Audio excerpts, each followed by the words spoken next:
My name is Evelyn Carter. I'm 36 years old, and for most of my life, I believed that if something was broken, you could fix it. Not dramatically, not with grand gestures or emotional speeches, but quietly, methodically. The way you fix a system, by identifying the failure point, isolating it, and correcting it.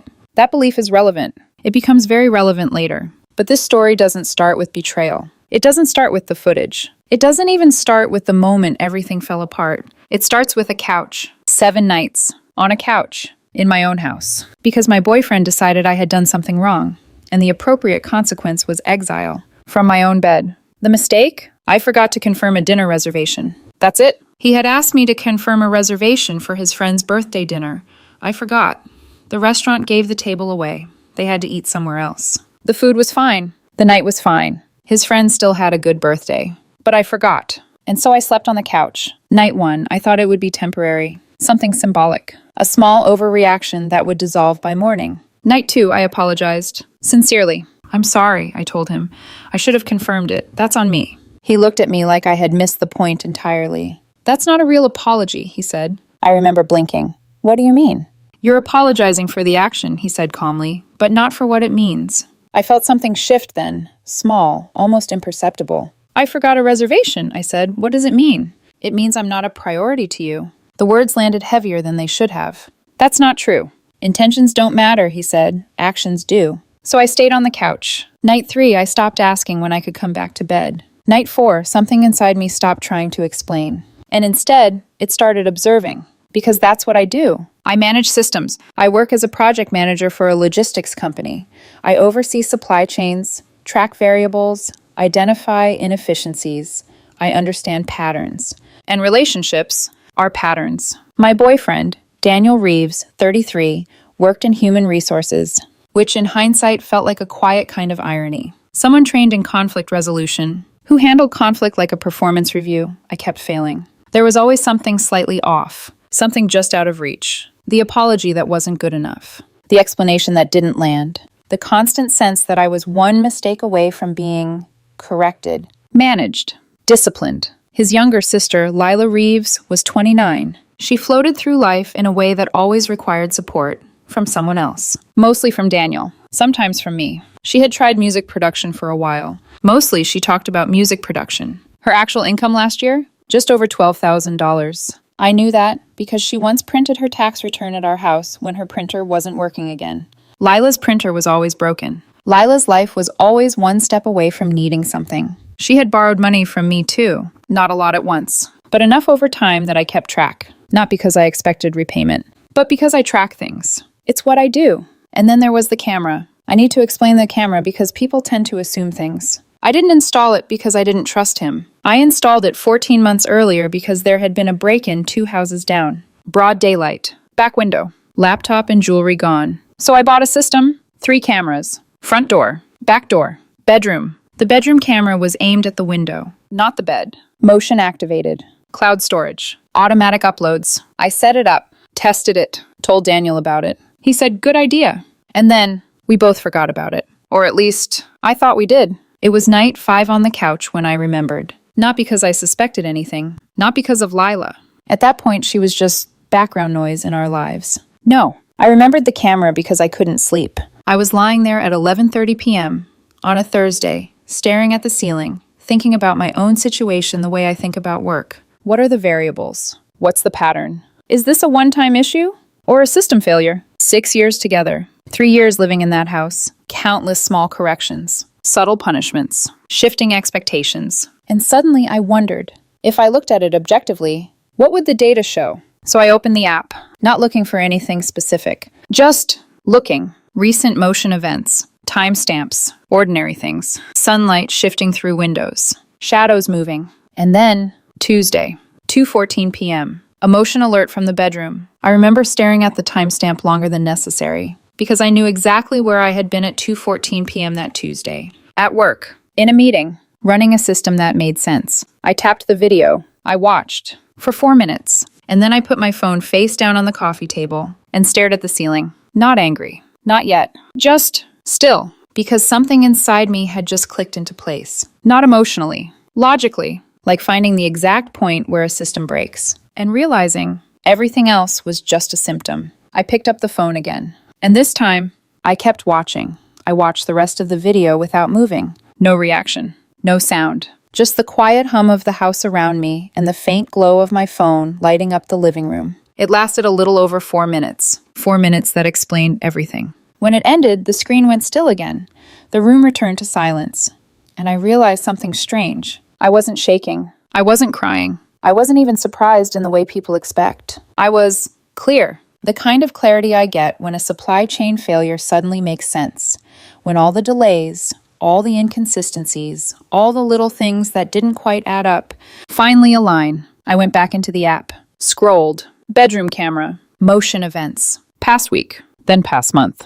Then further. There were 11 separate motion alerts in the bedroom over the last 4 months, all during the same window of time. Weekdays, early afternoon, while I was at work, I watched all 11, one by one, on that couch. The same couch I had been sent to for forgetting a dinner reservation. Each video stripped something away. Not just trust, but confusion. The second one confirmed it wasn't a mistake. The third one removed any possibility of misunderstanding. By the fifth, I wasn't watching for answers anymore. I was documenting, timing, observing, patterns, Lila's presence, Daniel's behavior, the familiarity, the routine. This wasn't impulsive. This wasn't a lapse in judgment. This was a system, a hidden one, running parallel to the life I thought I was living. When I finished the 11th video, I checked the timestamps again. 4 months, 11 events, mostly Tuesdays, around the same time. Predictable, repeatable, trackable. I plugged my phone in, lay back down on the couch, and slept. 6 hours. Solid. Better than I had slept in 5 nights. Because the question was gone. The one that had been quietly eating at me. Was I the problem? Was there something I kept failing to understand? Was this fixable? No. There was nothing to fix. Only something to end. I woke up at 7:12 a.m., made coffee, sat at the kitchen counter, and opened my laptop. Her name is Adrienne Cole. I had worked with her twice before for contract reviews. Efficient. Precise. The kind of lawyer who didn't waste time on unnecessary emotion, which is exactly what I needed. I called her at 8 a.m. Adrienne, I said when she answered, I need to file for separation, possibly more. I also need to understand my options regarding the house. There was a brief pause. Then her tone shifted into professional mode. Walk me through the property situation. The house is in my name, I said. I bought it before we moved in together. He was added to the deed 2 years later. How was he added? Standard edition. Paperwork drafted by my previous attorney. I have the documents. Any conditional language? I'll need to check. Check, she said, and send me everything. I found the documents in under 5 minutes. Home office, filing cabinet, organized by year. Then category, because that's how I organize things. I scanned them, sent them at 11:23 a.m. She called back at 1:47 p.m. Evelyn, she said, there's a clause here. I leaned back in my chair. What kind of clause? The added party's interest in the property is contingent on the relationship remaining intact and free from documented misconduct. I let that sit for a second. Meaning? Meaning, she said carefully.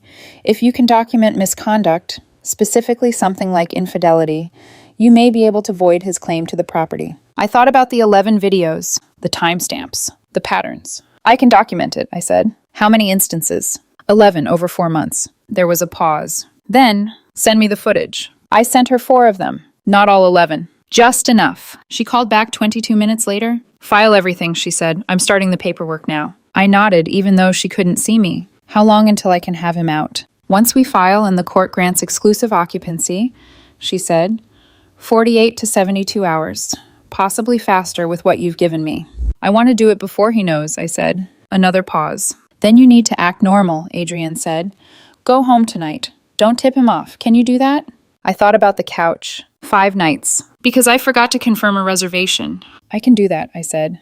Good, she replied. Then we move fast. I went home that evening at 6:08 p.m. Daniel was in the kitchen, cooking, like nothing had changed, like the last 5 nights hadn't existed. He looked up when I walked in. How was your day? He asked. Fine, I said. Long? He nodded, stirring something on the stove. There was a pause. Then, are you ready to have a real conversation about what happened? I set my bag down, looked at him, measured the distance between us. Not physically. Something else. Not tonight, I said. I'm tired. His jaw tightened slightly. Evelyn, we can't just avoid this.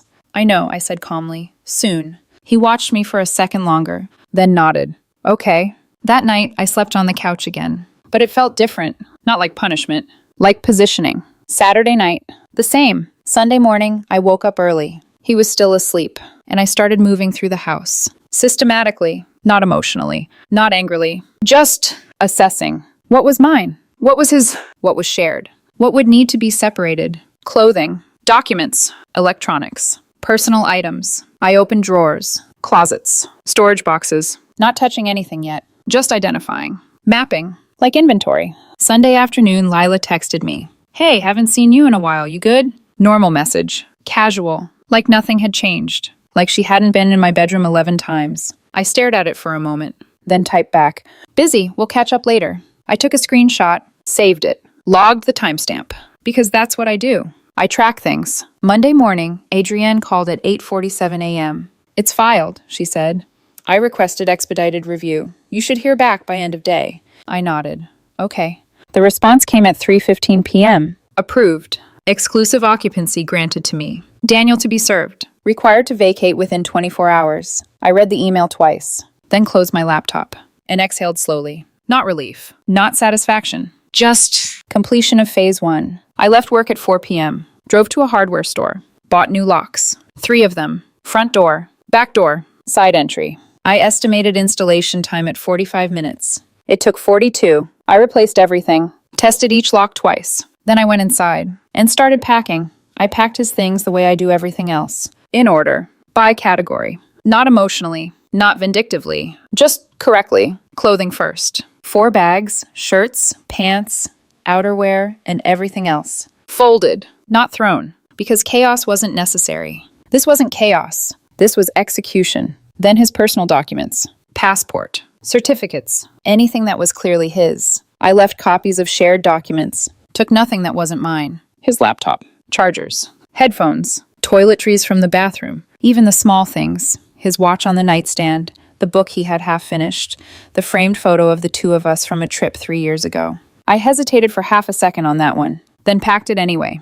Because it belonged to him now. Everything did. When I was done, I lined the bags neatly near the front door. 6 total. Positioned so they would be the first thing he saw. I considered writing a note. Something simple. Something explanatory. Then I dismissed the idea. Notes invite conversation. I wasn't interested in conversation. The paperwork would explain everything. And unlike words, paperwork doesn't negotiate. I checked the time. 6:19 p.m. He usually got home around 6:20. Right on schedule. I was in the kitchen when I heard his key slide into the lock. Pause. Then again. A little sharper this time. Metal against resistance. Then a knock. 3 quick taps. I walked to the door. Opened it. Daniel stood there, confusion already forming on his face. What's wrong with the lock? He asked. Then his eyes shifted. Past me. To the bags. Then back to me. What is this? His voice was tight now. Controlled. But underneath it, something else. I stepped aside slightly, giving him a clear view. Your things are packed, I said. He blinked. Once. Twice. Evelyn, what are you doing? There's a court order, I said evenly. Exclusive occupancy. You've been served. The paperwork is in the top bag. For a second, he just stared at me, like the words hadn't fully registered. Then, they what? I filed, I said, this morning. It was approved this afternoon. His expression shifted, confusion to disbelief, then to something sharper. You filed what? I held his gaze. 11 events, I said, over 4 months. Weekdays, early afternoons. His face changed, subtly. But enough, I continued. The bedroom camera, I said. The one I installed 14 months ago. Motion activated. Cloud storage. Silence. I watched all 11 on Thursday night, I added, on the couch. The couch you put me on. I didn't say it out loud. I didn't need to. He swallowed. His eyes flickered, calculating now. Searching for an angle. Evelyn, The bags are packed, I interrupted. The order is on top. You have 24 hours, but I'd prefer you take your things now. He ran a hand through his hair, pacing slightly on the doorstep. This isn't what you think, he said. I almost smiled. Not because it was funny, because it was predictable. I don't need it to be anything else, I replied. He stopped pacing, looked at me again, more carefully this time, as if trying to recalibrate, to shift the strategy. And then, I'm pregnant. The words landed between us. Heavy, deliberate, not fragile, not uncertain, strategic. I watched him closely. Not the words. The delivery, the timing, the way he held eye contact. Like this was a move, not a confession. I tilted my head slightly. Is it mine? For the first time. He hesitated, just a fraction too long, but long enough. I felt something settle inside me then. Not break, settle, like a final piece sliding into place. Adrienne Cole is my attorney, I said calmly. You can direct all further communication to her. His expression hardened. You can't just put me out, he snapped. I'm pregnant. The court order is in the bag, I said. I suggest reading it. He stared at me, searching. For guilt, for hesitation, for anything he could use. But there was nothing there, because this wasn't a conversation anymore. It was a completed process. Where am I supposed to go, he demanded. I met his gaze. Lila seems like a reasonable option. That one landed. A flash of something crossed his face. Not guilt. Not quite. Recognition. Then anger. You're being insane. 11 events, I repeated. Silence stretched between us. Then he exhaled sharply, grabbed one of the bags, then another. Movements rough now, uncontrolled. Good. Let him have that. Outside, on the driveway. Not inside my system anymore. I'll be back for the rest, he said. You have 24 hours, I replied. He stopped, turned back. For a second, it looked like he might say something else, something real. But then, he didn't. He picked up the remaining bags, walked to his car, opened the trunk, loaded them in, one by one. I stood in the doorway the entire time, not watching him, just present. At 7:41 p.m., his car engine started. At 7:43 p.m., he drove away. I closed the door, locked it, tested the handle once, then again. And just like that, the house was quiet. Not empty, just reset. I went back into the kitchen, finished making dinner, sat down, ate. The food tasted the same as it always did, which felt strange. Like something should have shifted, but hadn't. At least not there. I washed my plate, dried it, put it away. And for the first time in 8 nights, I walked into my bedroom, my bed, pulled back the covers, and lay down. No negotiation, no conditions, no performance review. Just rest. I slept 9 hours.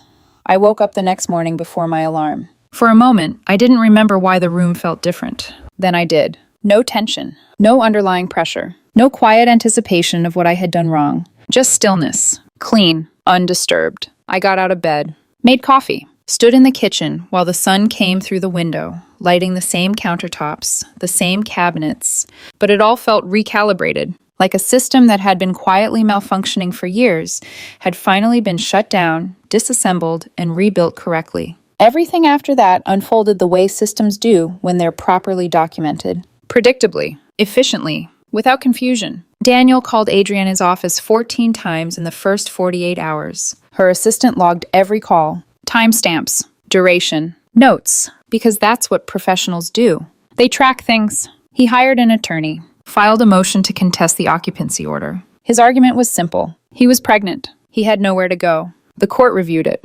Denied. The documentation outweighed the claim. The clause in the deed held. The order stood. He filed again. This time challenging the clause itself, arguing it was unfair, improperly explained, something he hadn't fully understood when he signed. Adrienne responded with the original documents. Signed. Notarized. With his acknowledgement that he had reviewed the terms. He hadn't. Not really. He had trusted me. The way I had trusted him. There was a quiet kind of symmetry in that. The second motion was denied in 11 days. Lila didn't step in. Not immediately. I learned that indirectly. 3 days after Daniel left, his mother called me. Her voice was tight, controlled. The way people sound when they're trying to understand something they don't want to believe. Evelyn, she said, I need you to tell me what happened. I leaned against the kitchen counter, looked out the window. You should ask Daniel, I said.